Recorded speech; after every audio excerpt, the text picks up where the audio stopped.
I really am optimistic about the opportunities that West Virginia has, both as a function of where the economy is going right now and also some of the legislation that's coming out of Washington. But what has been happening recently, some of you may know that over the past year during which the Ohio River Valley Institute has been in existence, we've done a series of reports that have basically analyzed particularly the natural gas industry and also the petrochemical industries, which many of our legislators have been holding out as the hopes for economic revival in the region. And sadly, that is a misplaced hope. For those of you who are from the greater Ohio Valley or are familiar with Western Pennsylvania or Southeastern Ohio, where the natural gas boom in Appalachia has taken place, you know that while production has skyrocketed, there's been very little in the way of corresponding growth in jobs or prosperity. One of the questions that I have been going around to county commissions and economic development authorities and asking them, what would you expect? What have you expected? And do you think you're getting a good deal from the natural gas boom and the other promises that have been made in the region? And the answer is almost always, no, we're not getting a good deal. It's not working. And all you have to do is go through downtown Bellaire, Ohio, or Wheeling, West Virginia, or Waynesburg, Pennsylvania to see that that's a case. But at the same time, I get a question thrown back at me. And that question is, what's the alternative? I am very optimistic because I feel like now, for the first time in a very long time, we have a pretty good answer to that question, and I'd like to tell you a little bit about why. And so one of the slides that I've been sharing with a lot of county commissions is the one you should be able to see now, in which the question at the top is, which county's employment growth would you rather have?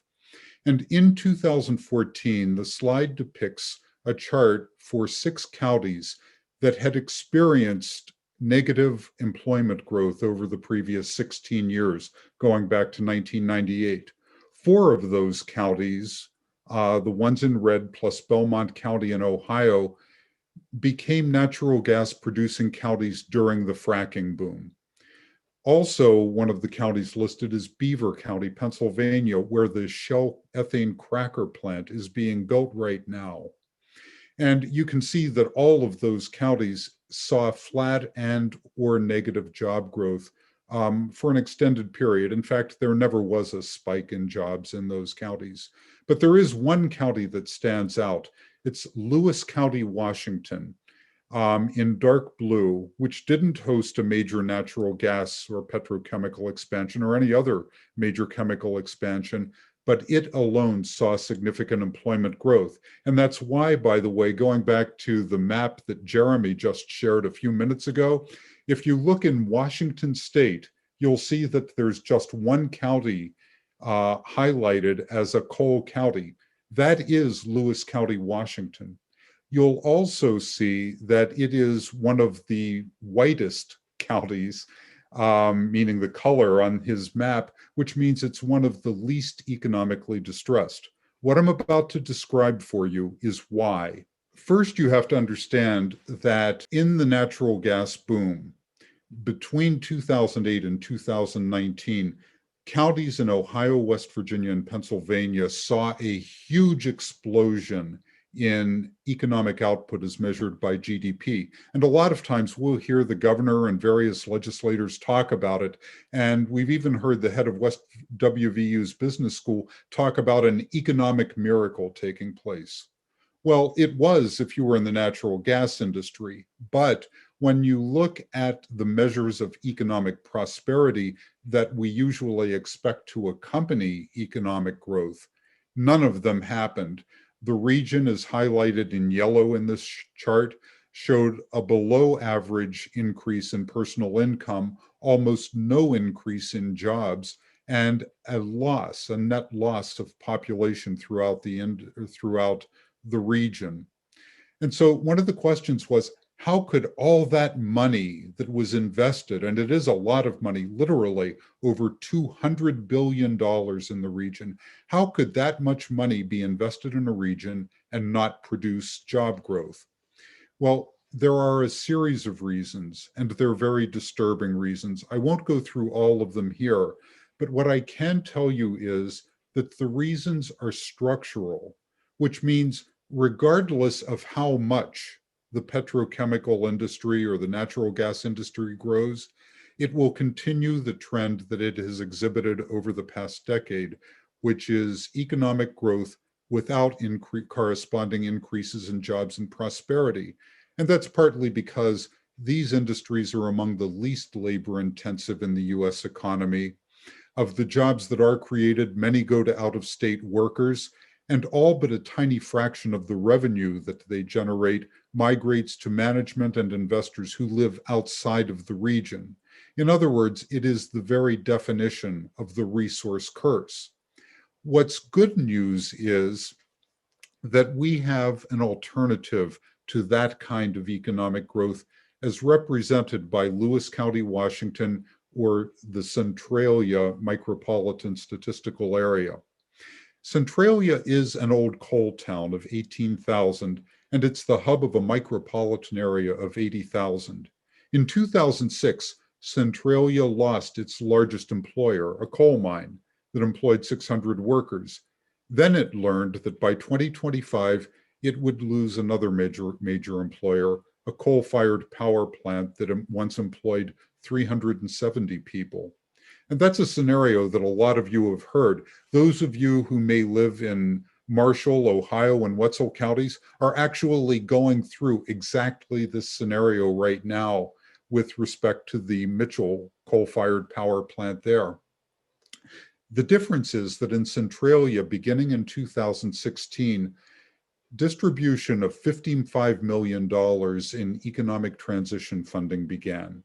And it happened through a weatherization fund that supports economic efficiency upgrades for low and moderate income residents, an economic and community development fund that targets workers, families, and businesses, and also an energy technology fund that funds the development of clean energy in the region. And something remarkable happened as a result of that. Between 2015 and 2019, GDP in Centralia grew at twice the rate of the nation's GDP. And after trailing the nation in job creation for more than a decade, Centralia's job growth was nearly twice that of the nation. This community that has about the same population as Ohio, Marshall, and Wetzel counties in West Virginia put together added 2,800 jobs. And also the wages grew 50% faster than the national average, and Centralia's population grew faster as well.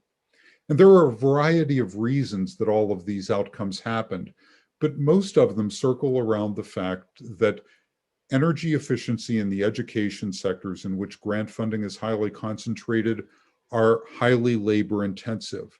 Work in these sectors is performed by local workers and contractors, and so much of the upstream and downstream activity that occurs subsequently is local as well.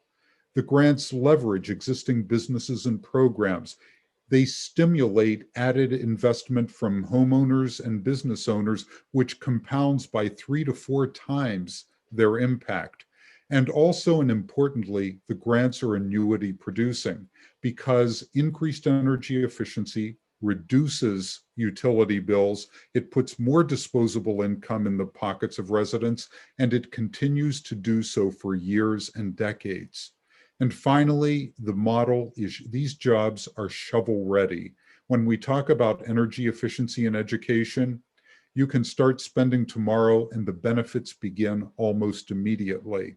But what's most exciting for me is the strategy that was employed in Centralia and produced these results are eminently replicable in Appalachia. And so my hope is that we'll look at the Centralia model, recognize that it can be replicated in economically distressed companies in West Virginia and throughout America, and also recognize that we're now in a phase where sources of funding are coming online from the federal government and other locations.